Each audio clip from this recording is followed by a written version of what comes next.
ನನ್ನ ಒಬ್ಬರು ಕಸ್ಟಮರ್ಸ್ಗೆ PPF ಮಾಡಿ ಕೊಟ್ಟಿದ್ವಿ, complete full body PPF. So ಸುಮಾರು ತಿಂಗಳಾಗಿತ್ತು. So this was PPF done to the full body. So ಈಗ ಅನ್ಫಾರ್ಚುನೇಟ್ಲಿ ಬಂಪರ್ ಟಚ್ ಮಾಡ್ಕೊಂಡ್ಬಂದ್ಬಿಟ್ಟಿದ್ದಾರೆ. ಸೊ ಇದನ್ನು ರಿಮೂವ್ ಮಾಡಿ ನೋಡೋಣ ಎಷ್ಟು ಮಟ್ಟಿಗೆ ಇದು PPF ಪ್ರೊಡಕ್ಷನ್ ಮಾಡಿದೆ ಪೇಂಟ್ನ ಅಂತ ಹೇಳಿ. So just wait for the next clip after the removal of the PPF and let's see what is the results, like how much it is protected ಅಂತ.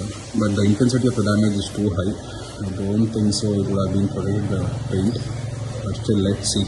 Remove ಆದಮೇಲೆ ನೋಡೋಣ ಹೇಗಿರುತ್ತೆ ಅಂತ. We will show you the time lapse of removal of the PPF. So this is the damage.